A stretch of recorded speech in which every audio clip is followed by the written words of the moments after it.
Yeah, good afternoon, my people. Salam alaikum from wherever you are watching me from. I remain Skibo alajimbo memboji. Mwata kerempara mu ya umbise. Ezinite to be prepared. For some time now, I've not been online. I've been sick. Game dinner kwanila sick bed. I'm everything equally while on Facebook. I've been seeing what is going on Facebook. COS, UK, very dark man, VDM. About our brother Kweni Okwuluora, COS, Huela Kwaringamnola sick bed. Master, we spoke. But let me recover small. My own Okwane say the way you people are handling this matter of COS, you people are not handling it the way it should be handled. I must tell you people nothing but the truth. The way you people are handling this matter is not the way it is supposed to be handled. Because why? The money involved, who are they going to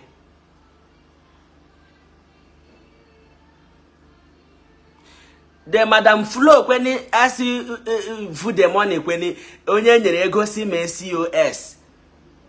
Madam Flo or color British government, of Trasi, none of you can go and pick that woman up.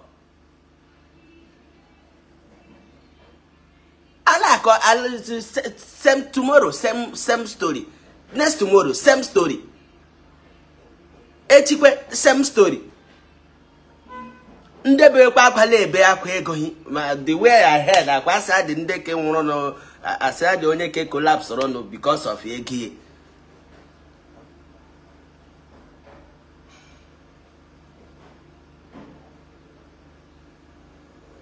Same story, Chivo, same story, COS.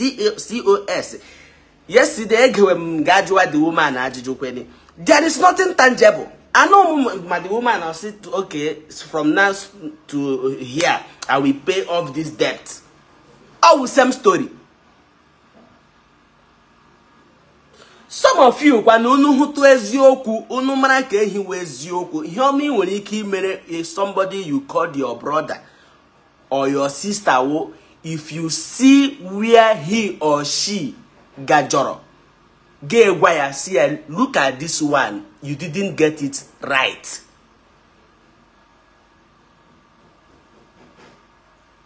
Yes. It's a love for somebody. The meaning of that love went to show it agahi. Moye mehe.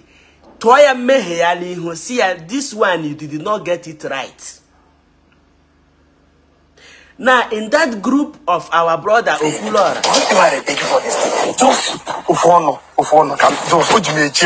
Are you sure you wanna do? In that group of our brother Okwuluora, do you know from what I'm getting, from what I'm understanding in this whole saga? If not that, remove people. People are gonna be drag where all these things are dragging online now. All the things they make chala be remove people. Onyeka elonye wonyeka ose. Tonda babu kwegi, maazi package. Egage ehun magesi amechi ono. Unu hweziokwu unu gasi lekwe nke weziokwu. Unu kwụsị life of all these psychophants unu na-elive maka akpụ na ezigbo mmadụ. Unu hweziokwu say no this matter they are not handling it the way it should be handled. Madam Flo, this here way woman for crying out loud. The woman or British government when know them invite EFCC? I want an account here. I believe she have account in Nigeria here. A freeze your account here first. I target table when a property. I could go the property here first. I will me renda get reshlata kuogo. A reshlata ha.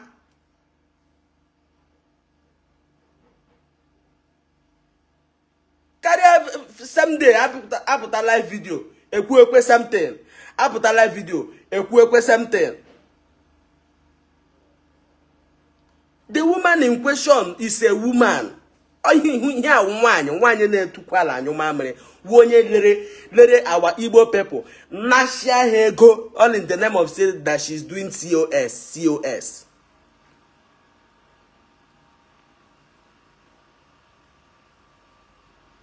Here this thing in Jibasa, our brother Okwuluora, was that this thing happened in the group he created.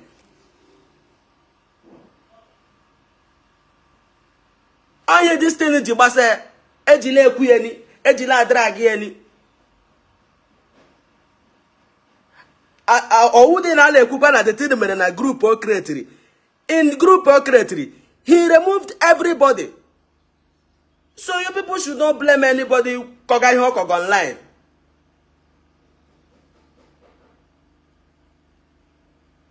The Madam Flo himself, our brother Okwuluora, yaga UK.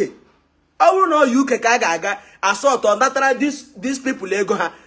A simple assault for ya, and they made this thing as if always a big deal. The Madam Flo when he show le. Opi show la na June see the Madam Flo. Ane kucho mne kecha the thing. Ya dika atoga the woman ojo. Maze package yaba nnegi. Yaba la nnegi, yaba nnegi mugu. Zuzuru shia po anohia. Zuzu. Udrunda na onye comment ga rubbish ya. Try ya the day 35. Oge ejita ma ami ma sase bia nara gi ya. Now we are talking about umunne anye anashire ego no in another man's land that you don't know their stand. Ana ekwoku gina give her a rubbish as in everybody,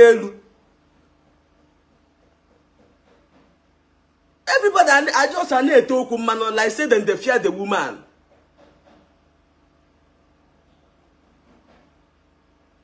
They should just go to UK there, abandon the woman of Olate. And let me tell all these victims they involved in this thing. You people should not be afraid. As you go the asuno lota. At least unu batachu no.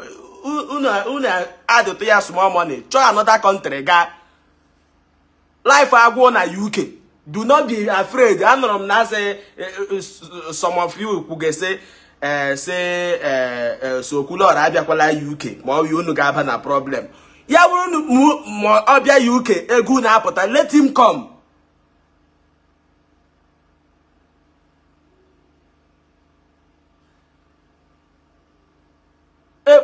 Everything one-on-one. Carry all these things here and I drag you online. Onye ka put ayako. Abia na-ekwu. Even the way I did about the woman okwu, like said then they fear the woman. This is here a woman. Kuroloto ta na thousands of pounds. Anete ya mano. Like say na ato yo ojo.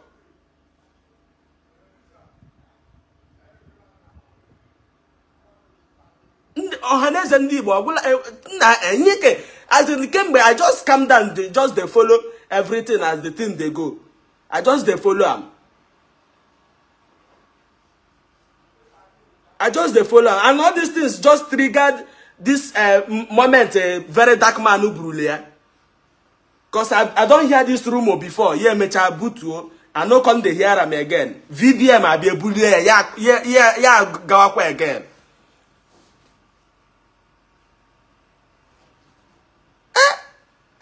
Like said that they fear the woman. I wouldn't know we got UK. I got UK. Another our people they go have. Fine.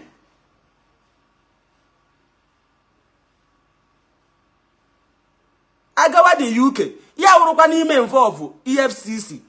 I can't to that Madam Flo. I believe say she go get account for this Nigeria. Ebidogodi di akuchigo di account ya property ya a seed nda ga seal nda ga re kwagodi people ụgwọ ha erewagodi now. Una na-ete okwu mmanụ, a na-ete okwu mmanụ. Una na-ete okwu mmanụ. Onye pụta bigi chekwesi oji okwu ya akọrọga n'elu akọrọga n'ala. Madam Flower obu isi ole oji na kwụrụ ọtọ na thousands of pounds. Ajụga na live video ya sị na-enwe ego ya ji. Madam Flo, isi nyere onye Zimbabwe ego. Nye anyị proof, sendara Okwuluora proof of ego sendara onye Zimbabwe. Ka ahụ amount sendigodoro onye Zimbabwe. Let's start from there. Enweghị eji foto de man eme. Isi sendara onye Zimbabwe na onye Zimbabwe buru ego kpọpụ. Sendara anyị sleep iji sendara onye Zimbabwe ego.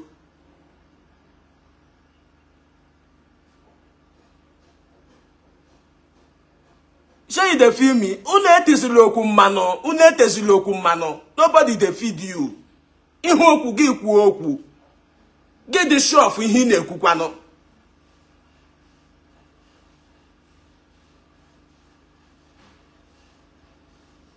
Unu hezokwu na-ekwuo. Ya wụrụsị ihe na-emere na ihe wu group aso Skibo creatory group anọ na group na mmadụ 50 million naira. Mụ na abọọla m.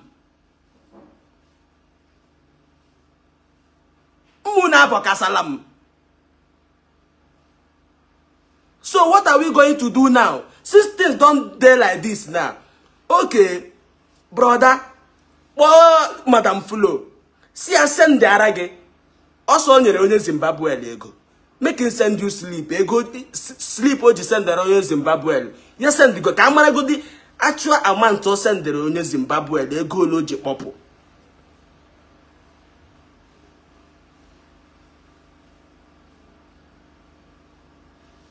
Ana to Madam Flo ojo na hu ga agbaga yokwu ya de ka to ga the woman ojo nwanyi tukwu ala anyu ma mere ana to ya ojo ana arịọ nwanyi arịọ si ya wete n'ego ana arịọ wete n'ego ha na well ma nwanyi ko ojo ọgwụ gide onu. Let us send sleep of also onye Zimbabwe bu the money purple. Yes, send la photo the man and when heji photo yeme. Let the woman send sleep of ego lo send the onye Zimbabwe na ka ahụ go di that one anya hụ se ihe we ego ole so amount o send the onye Zimbabwe. You dey feel me?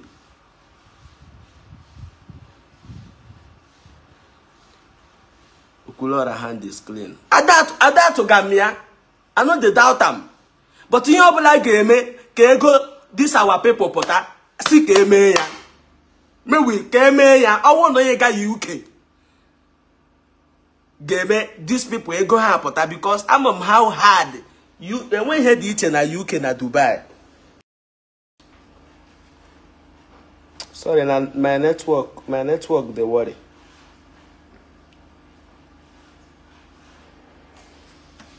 So the thing why I never talk since be say, cause me I know they like jump halo quota me bria or make a mbara view or mbara ego. I don't do that. I like to follow things. Come now, what I go here megano. But from my own understanding, it be like saying no to get the woman no job. If to not to go UK one way, check by UK. I told the woman I file lawyer out. I report her to police. Ebulata Nigeria, ya lota Nigeria. Ndeni no oji ego ha. If possible, nile lota. She go get property here. Onya won't be na such amount. In go get property here. In go get account here.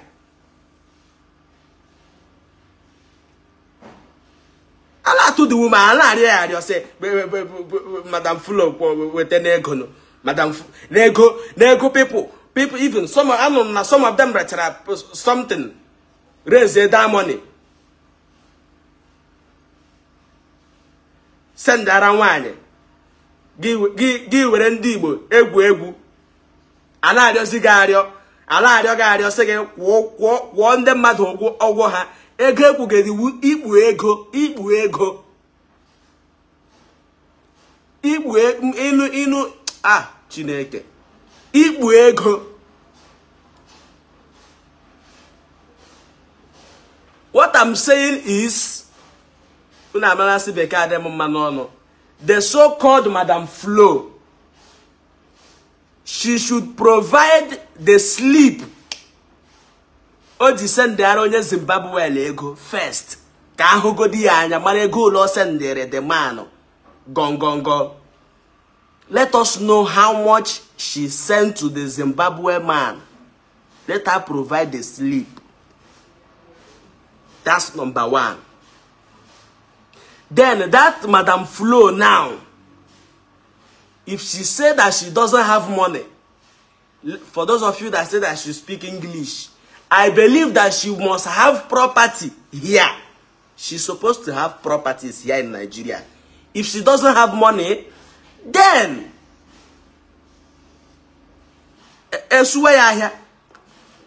I can even use my page to market it.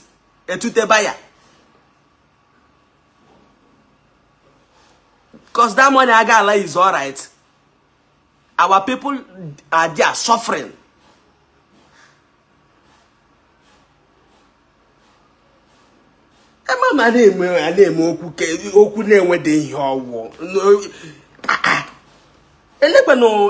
Work of EFCC.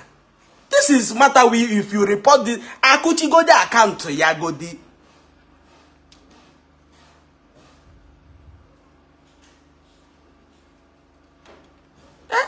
The woman Chineke, resheto property, go.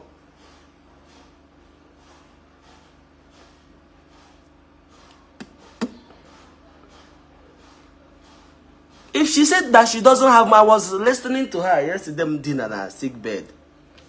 Anario one. See if you can let them we pay these people. What can I What keep it and pay group yeah? Buego.